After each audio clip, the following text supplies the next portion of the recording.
in the center of Goldsboro, North Carolina, where small businesses lined the streets and the community felt tightly woven, a new shop quietly opened its doors. It was a modest seafood market named Bayshore Catch, owned by a couple who had lived in the area their entire lives. Malik and Tanisha Rivers weren't celebrities or influencers. They were simply two people with a dream bringing fresh, affordable seafood to their neighborhood. For years they'd saved every dollar, skipped vacations, and worked odd jobs just to make this dream a reality. The building they rented wasn't flashy. It had once been a shoe store, then an ice cream parlor, and now it had a hand-painted sign out front featuring a smiling crab and the market's name in bright blue letters. Inside it smelled of lemon and ocean salt, the floors gleamed, and a small counter displayed the day's catch: shrimp, tilapia, catfish, and crab legs on crushed ice. Behind the counter, Malik worked the register and cleaned fish with precision, while Tanisha greeted every customer with a warmth that made people want to return. At first, the response from the community was overwhelming. Church members, families, and workers from nearby shops started stopping by daily. Lines would form around lunchtime as word spread about the fried fish baskets and homemade hush puppies. Bayshore Catch was more than just a business, it was becoming a community hub. On Saturdays, they would give away leftovers to shelters and host seafood cooking demos. People didn't just come to eat. They came to connect. But behind the smiling faces and strong customer support, Malik and Tanisha couldn't ignore the occasional glances they received.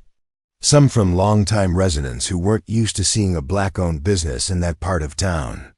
Others from competitors' larger stores and franchises who had taken notice of the market's growing popularity.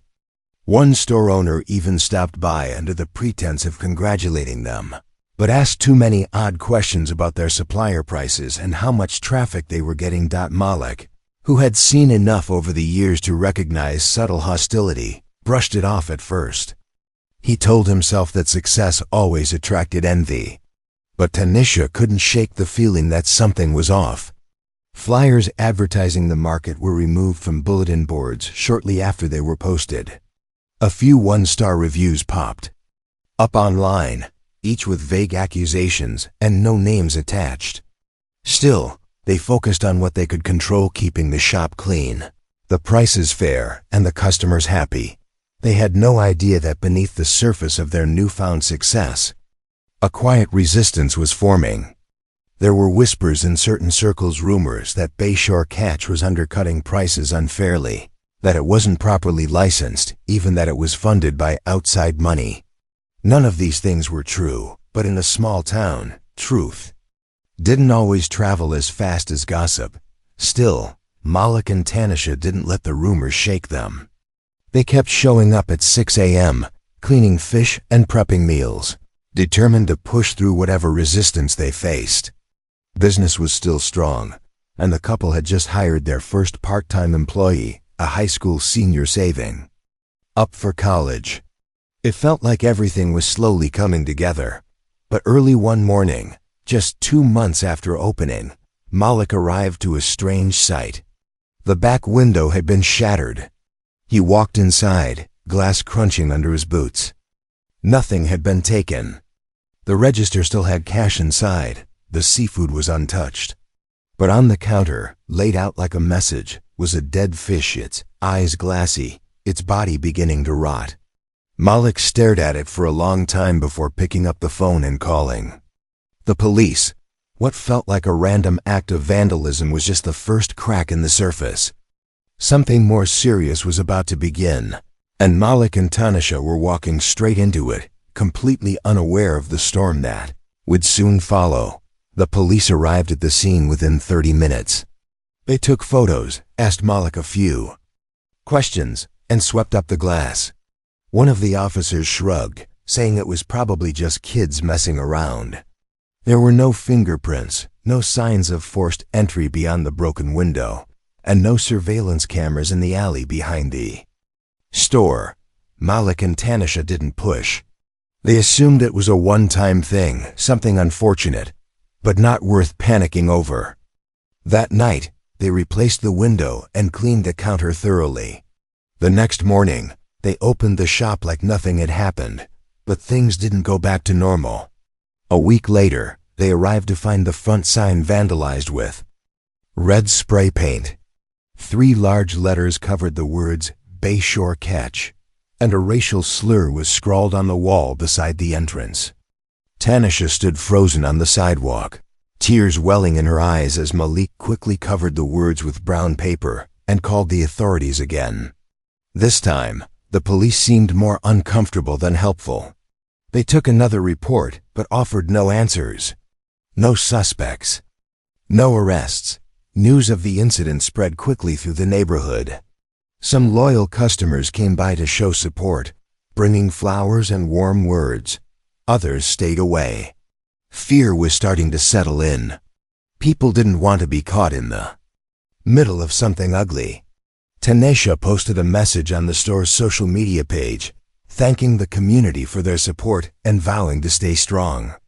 "We won't back down," she wrote. "Hate has no place in Goldsboro." The post received hundreds of likes and shares, but the energy around the market had started to shift. Then came the blackout. One Monday morning, Malik unlocked the door and walked into darkness. The lights were off, the freezer was humming weakly, and the smell of spoiled seafood hit him like a wave. He rushed to the back and found the electrical panel open. Wires had been deliberately cut. Panic rose in his chest as he realized the full impact. Thousands of dollars in seafood were ruined. Every piece of fish, shrimp, and crab had gone bad. Overnight. It wasn't just a power outage, it was targeted. The electrician confirmed Malik's suspicion. The cut had been clean, done with precision. Not something caused by nature or chance. The couple called the police again, and once again, a report was filed, but little action was taken. This time, the officer recommended adding outdoor cameras and more lighting. Malik and Tanisha felt a cold truth settling in. No one was going to help them. They were on their own. Insurance refused to cover the spoiled seafood, citing vague policy language. Their finances, already tight from starting the business, were suddenly strained. They dipped into their savings again to restock and repair. But they couldn't shake the feeling that someone was watching. That night, Malik stayed late, sitting in his parked car across the street, eyes locked on the dark alley beside the store. Around midnight, a car slowly drove by and stopped for a moment. Malik watched as the tinted windows remained shut, the engine idling. Then it drove off without a sound. The next day, Tanisha found flyers on several nearby light poles. They looked like advertisements for seafood, but instead of their market's name, they promoted a chain store from out of town. Oddly, the flyers included warnings. Don't trust local shops with poor standards. Malik tore them down one by one, his heart pounding.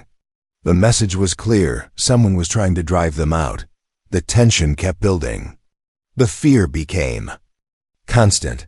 Every creak, every shadow, every unfamiliar car now felt like a threat. Malik and Tanisha had built something good, something they were proud of, but now they were starting to understand just how dangerous that success had become. What started as a broken window was growing into something much darker, and there was no turning back. The days grew quieter inside Bayshore Catch. The once bustling shop now had long pauses between customers. The fresh seafood still arrived on time, the displays were kept neat, and Tanisha continued posting cheerful updates on social media.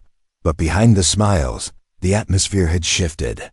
It was no longer just a business under stress, it felt like a target. Late at night, Tanisha would check the locks twice.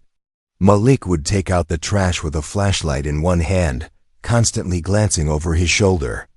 Strange things kept happening. A customer called to say they received a text claiming the market had failed a health inspection.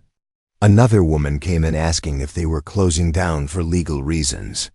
These were all lies, but someone was planting them.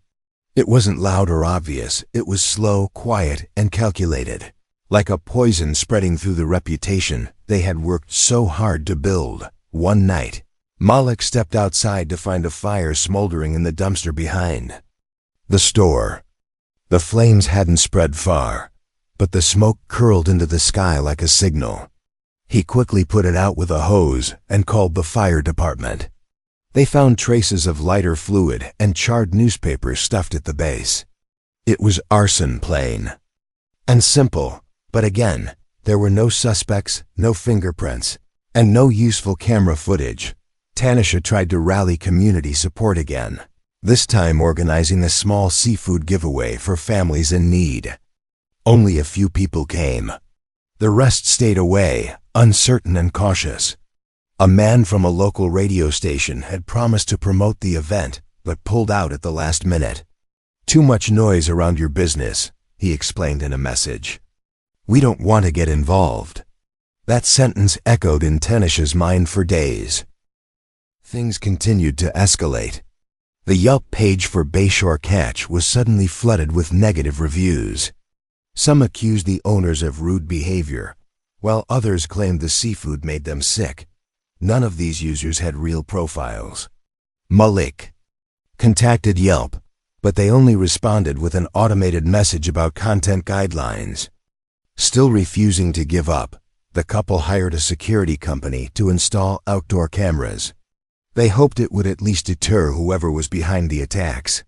After 2 weeks of footage, they finally caught a figure on video, a person in a black hoodie crouching near the electrical panel. The footage was grainy, the person's face hidden, but it confirmed what they already knew. Someone was deliberately sabotaging them. They took the footage to the police. It was the most solid evidence they had yet, but even with video, the officers seemed hesitant. They said the image wasn't clear enough to identify the person. Without a license plate or a face, there was little they could do. Malik left the station that day with a bitter taste in his mouth.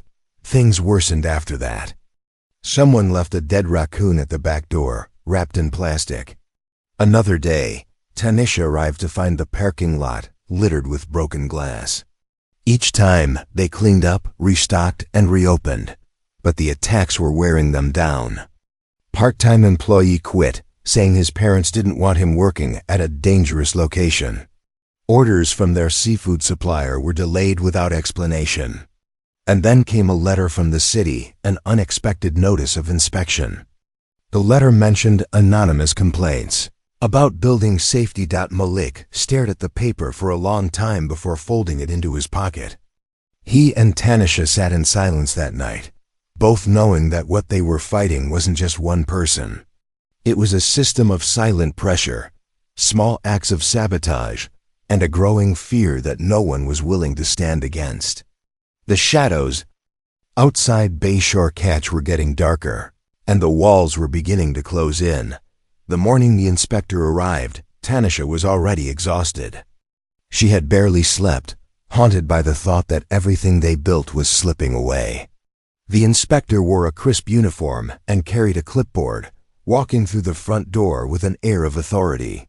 He didn't offer a smile or introduce himself, just announced that he was there due to a formal complaint filed about the property's condition. Malik nodded and let him in, knowing there was no point in arguing. For the next hour, the inspector moved through every corner of the coder of the seafood market, pointing out minor issues that had never been mentioned during their initial opening inspection. A small crack in the tile near the freezer, a chipped corner on the prep counter, a rusted bolt in the back storage door. These were things that had always been there, things that hadn't posed a threat to anyone's safety, but now they were. Listed in red ink on the form dot at the end of the inspection, the inspector handed over a warning notice and informed them that they had 2 weeks to fix the violations or risk being shut down. Malik and Tanisha stared at the paper after he left, feeling like they'd just been punched in the gut. The timing felt suspicious, almost choreographed. Too many things had gone wrong too quickly, and now the city was tightening the pressure. From within, the cost of the repairs was more than they could afford. Their savings were nearly gone, and their customer base had shrunk to a trickle. Malik tried negotiating with a contractor, offering to work nights in exchange for a discount, but even then, it wouldn't be enough. They applied for a small business loan but were denied due to ongoing operational risk. Tanisha's hands trembled as she read the rejection email. Then came the worst day of all. When they arrived at the shop one morning, the air outside was heavy and foul. The moment Malik unlocked the door, the stench hit them. Inside, the floor was wet, and brown liquid dripped from the ceiling tiles. Raw sewage had been dumped through the ventilation system. The smell was unbearable. Seafood cases were contaminated, boxes of supplies ruined. Tanisha turned and ran outside, gasping for air. The health department responded quickly this time, but not in the way they had hoped. An emergency inspection was conducted, and the shop was ordered closed until the damage was cleaned and inspected again. No timeline. No guarantees. Just a locked door and a sealed notice taped to the window. Their insurance once again refused to cover the loss, stating that vandalism by unknown parties was not included under their specific policy. It felt personal, like a door slamming shut just as they reached for it. That night, Tanisha posted a video online. She sat on the floor of their living room, visibly shaken, and explained everything that had happened over the past 3 months. She spoke calmly at first, but her voice cracked as she described the slow destruction of their dream. She begged for help, not just for money, but for answers. She asked why no one seemed to care, why this was allowed to happen. The video was shared hundreds of times, then thousands. People in the community expressed shock and sympathy, but it felt too late. The doors to Bayshore Catch remained closed, the smell of sewage still lingering behind the walls. Malik and Tanisha had nothing left to fight with. Their finances were gone, their spirits drained. They didn't know who was behind the campaign or how deep it went, but they knew one thing for certain. They were being erased, and no one had lifted a finger to stop it. Months passed. The building that once housed Bayshore Catch stood empty. Its windows boarded up and the painted sign now faded and peeling. Malik and Tanisha had quietly left Goldsboro, exhausted and defeated. Their once vibrant market was now just a memory, another abandoned storefront on a street that had slowly stopped caring. The silence that followed was unsettling. No arrests had been made, no public investigation. The police had stopped returning calls, and the city never followed up about the inspection violations. It was as if the entire story had been erased from the town's consciousness. But then, something unexpected happened. A post appeared on Reddit. It came from an anonymous account, written in a bitter, frustrated tone. The author claimed to be a former employee of a popular seafood franchise located just a few towns away. In the post, they alleged that the chain's regional manager had orchestrated a campaign to destroy a black-owned seafood market in Goldsboro. The post was vague but filled with unsettling details, mentions of paid vandals, forged complaints to city officials, and a network of fake online reviewers hired to damage the market's reputation. The story spread quickly. Online detectives and amateur journalists began digging. A few local residents who had supported Bayshore Catch shared the Reddit post widely.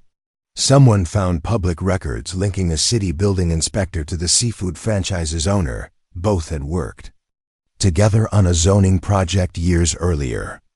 A blurry photo even surfaced showing the inspector meeting with the franchise's regional manager in a diner 2 weeks before the first vandalism at Bayshore Catch occurred. It wasn't long before pressure mounted on the local authorities. A popular podcaster picked up the story and released a short episode titled "The Business That Wasn't Allowed to Succeed." It reignited interest in the case. Under growing scrutiny, the Goldsboro Police Department quietly reopened the investigation.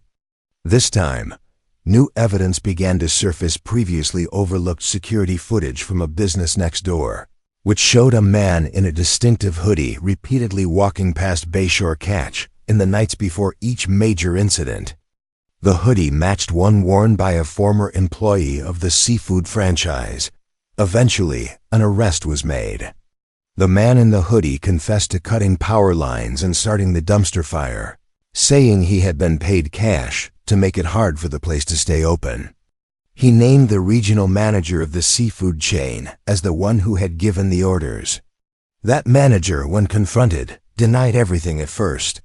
But with growing evidence and a mountain of public attention, he was eventually charged with conspiracy to commit vandalism and obstruction of business. Further investigation revealed that the city inspector had indeed flagged Bayshore Catch unfairly and had fast-tracked anonymous complaints without verification. His connection to the franchise became undeniable.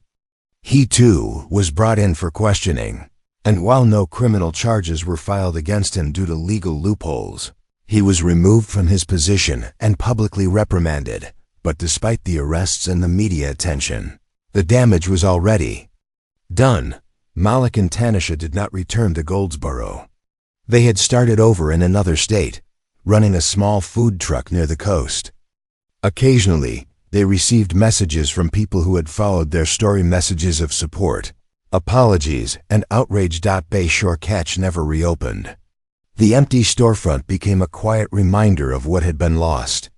Some locals walked past it without a second thought. Others glanced at it with guilt, wondering if they could have done more. In the end, it wasn't just about a seafood market. It was about a dream destroyed by jealousy, fear, and power.